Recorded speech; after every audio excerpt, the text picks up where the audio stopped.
Frenchmen, for more than 30 years, in peace and war, I have marched with you, and I am marching still along the same road. Tonight, I speak to you at your firesides, wherever you may be, or whatever your fortunes are.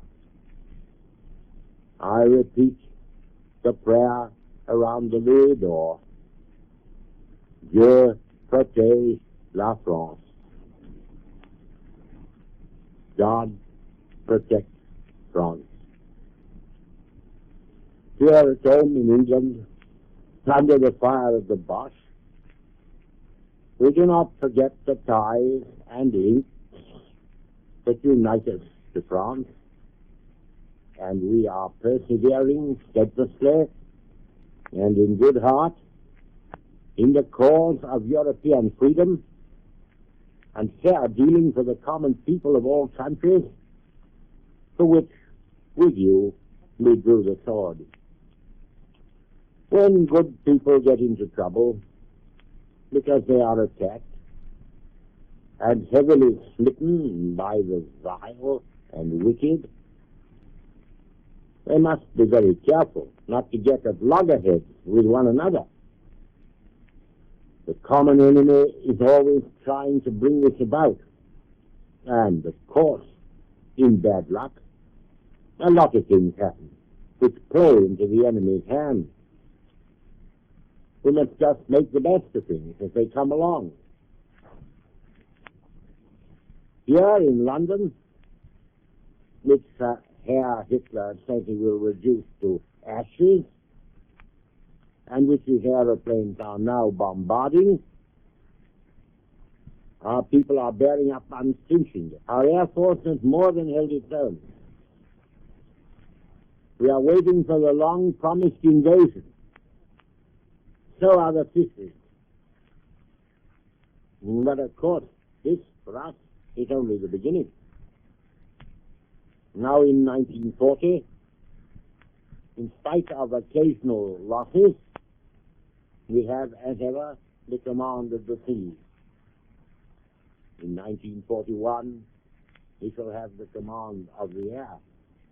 Remember what that means. Herr Hitler, with his tanks and other mechanical weapons, and also by fifth column intrigue with traitors,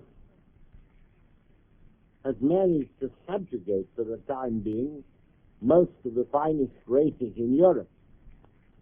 And his little Italian accomplice is trotting along, hopefully and hungrily, but rather weariedly and very timidly at his side. They both wish to carve up France and her empire, as if it were a fowl. To one a leg, to another a wing, or perhaps part of the breast.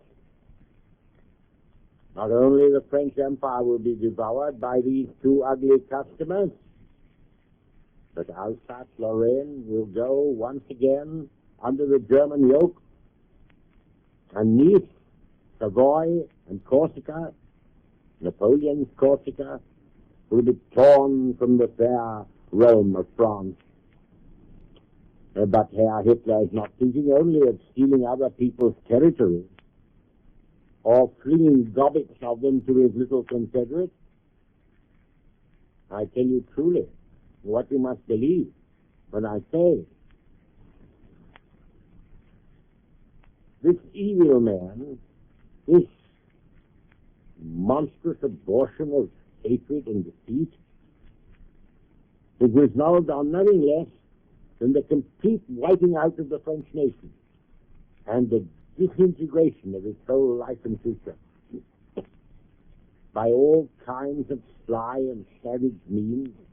He's plotting and working to quench forever the fountain of characteristic French culture and French inspiration to the world. All Europe, if he has his way, will be reduced to one uniform Boschland, to be exploited pillaged and bullied by his Nazi gangsters. You will excuse my speaking frankly, because this is not a time to mince words. It is not defeat that France will now be made to suffer at German hands, but the doom of complete obliteration. Army, Navy, Air Force, religion, laws, language, culture, institutions, literature, history, tradition, all are to be effaced by the brute strength of a triumphant army and the scientific low cunning of a ruthless police force. Frenchmen, rearm your spirit before it is too late. Remember how Napoleon said before one of his battles, these same Prussians who are so boastful today were 3-1 at Jena and 6-1 at Montmirail. Never will I believe that the soul of France is dead. Never will I believe that our place among the greatest nations of the world has been lost forever. All these schemes and crimes of Herr Hitler are bringing upon him and upon all who belong to his system a retribution which many of us will live to see. The story is not yet finished, but it will not be so long. We are on his track, and so are our friends across the Atlantic Ocean, and your friends across the Atlantic Ocean. If he cannot destroy us, we will surely destroy him and all his gang and all their work. Therefore have hope and faith, for all will come right. Now what is it we British ask of you in this present hard and bitter time? What we ask at this moment in our struggle to win the victory, which we will share with you, is that if you cannot help it, at least you will not hinder it. Presently, you will be able to wait the arm that strikes for you, and you ought to do so. But even now, we trust the Frenchmen, wherever they may be, will feel their hearts warm and the proud blood tingle in their veins when we have some success in the air or on the sea, or presently, for that will come, upon the land. Remember, we shall never stop, never weary, and never give in, and that our whole people and empire have vowed themselves to the task of cleansing Europe from the Nazi pestilence and saving the world from the new dark ages. Do not imagine, as the German-controlled wireless tells you, that we English seek to take your ships and colonies.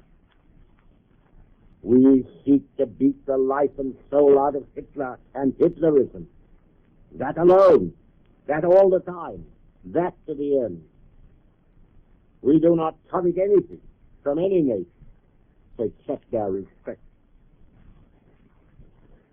Those Frenchmen who are in the French Empire and those who are in so-called unoccupied France may see their way from time to time to useful action.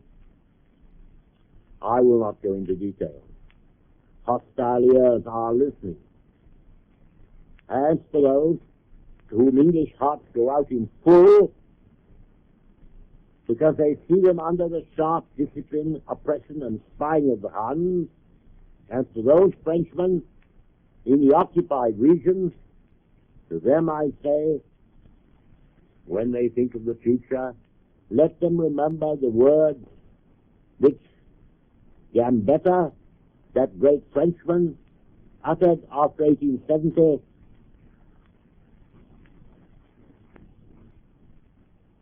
about the future of France and what was to come. Think of it always. Speak of it never. Good night, then. Sleep to gather strength for the morning, for the morning will come. Brightly will it shine and true, kindly on all who suffer for the cause, glorious upon the tombs of heroes. Thus will shine the dawn. Vive la France!